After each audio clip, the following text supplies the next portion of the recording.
guys, Rachel from The Confused Mom here. Welcome to my channel, and this video is part of a whole mini-series all about pregnancy and postpartum, particularly hospital birth versus home birth. So make sure to go back, check out those past videos, and hit that subscribe and notification bell so you don't miss future videos. And today we are talking about one of the most common questions I get asked, which is how much does an unmedicated birth actually hurt? And it really can't be pain-free, can it be? So if you are interested in having an unmedicated birth and kind of want to build up that inner strength to do it, this is definitely going to be a video for you, or share it with somebody that is interested in that, because my personal opinion is that birth is and isn't painful. And what I mean by that is I 1,000,000% believe that our bodies are designed to give birth pain-free. I personally think it is both our mind and our subconscious conditioning and fear around giving birth that ultimately make it a painful or a perceived painful experience. At my core, deep down, I know women's bodies are perfectly designed to give birth. I know it is a natural process that is inherently not painful. What I mean by that is that we breathe every day without pain. We go poop, and when it's healthy, it's not painful. When we are having difficulty breathing or a painful poop, that is a symptom of something else going on. Those natural biological processes are not typically painful. And so why would childbirth be any different? It is also a natural biological process. Nothing else is going on. In theory, it should be just as easy as breathing or pooping is for us. So I personally think birth, unlike most of our other natural biological functions, just has a lot of conditioning and messaging around it from both the time we're born and generationally speaking. If you just take a step back and think about it, from TV shows, movies, commercials, books, conversations that you overhear between family or friends or are a part of with family or friends, how many of those are rooted and focused in fear of giving birth or the birth experience being painful or hard. And that's what I mean, is our senses are constantly being flooded with this idea that it hurts, that it's hard, that things go wrong. Typically, when we have a positive experience, we don't tend to hear those stories repeated over and over and over. We don't tend to hear comments about that over and over and over again. It's more of the negative type of stuff that constantly gets repeated to us. So we have a society that is essentially stacked against us from just like general high level stuff. I think for me personally, it was easier to let go of those societal narratives. While I was hearing those, I simultaneously, my entire life growing up, also heard that I had childbearing hips and my body was built for giving birth, which I know most women don't grow up hearing as well. It always makes me wonder if more women heard that they had childbearing hips and their body was perfect for giving birth, how might that change more women's experiences in giving birth? Because that innate trust with their body has been continuously built and reinforced versus just told it's broken, be prepared for all these things to go wrong. I truly think if we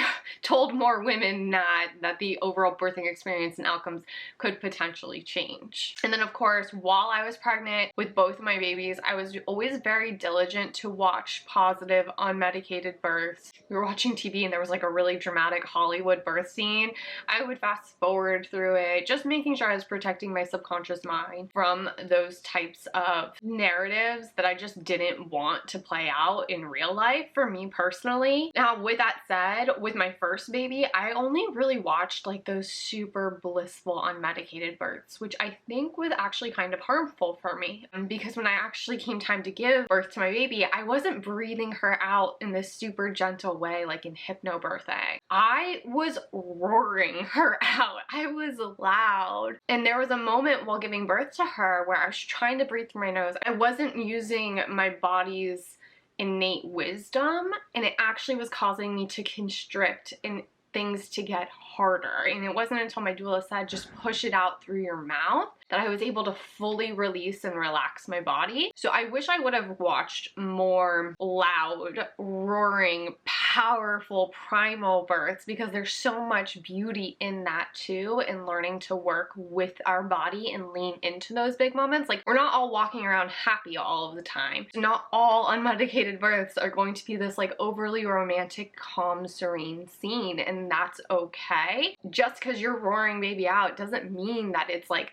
excruciatingly painful. You know, I know people always talk about that, like, oh, I heard an unmedicated birth on my hospital floor and it sounded awful.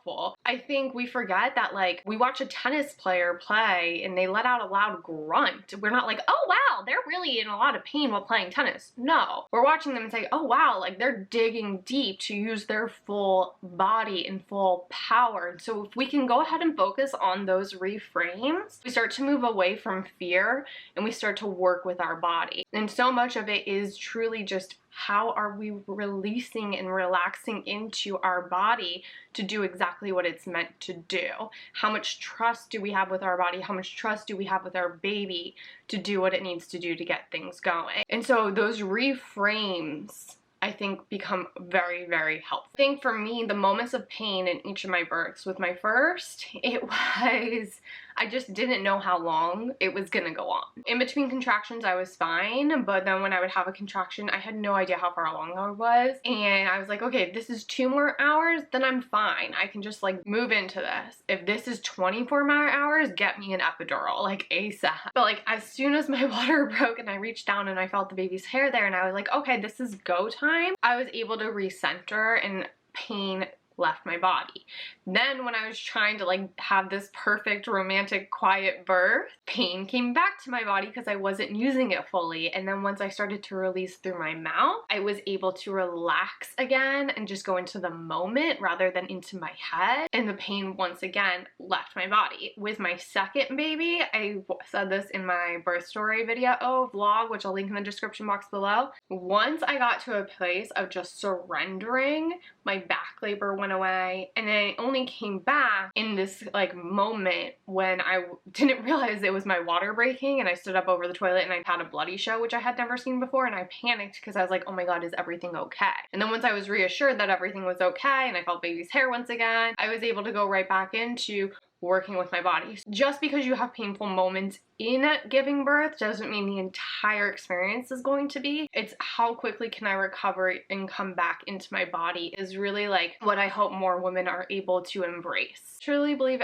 every woman is possible of a pain-free birth. I truly believe it is a skill, just like working out, that we can build upon, a muscle that we can flex. I think hypnobirthing is helpful. It also was kind of detrimental to me because my birth ended up not just going that way. So when I kept trying to have the super calm trance-like state and it wasn't working for me, I had to let it go. So just be prepared to adjust what your breathing techniques are, be prepared to adjust what your visualizations are, and be okay with that. Be okay with making noises, be okay with being quiet, be okay with whatever ends up coming out. You know, one of the big things is just like finding a couple of simple mantras, like I release, I let go, I'm supported, whatever those things end up sounding to you, where you can go ahead and just bring your focus back to that.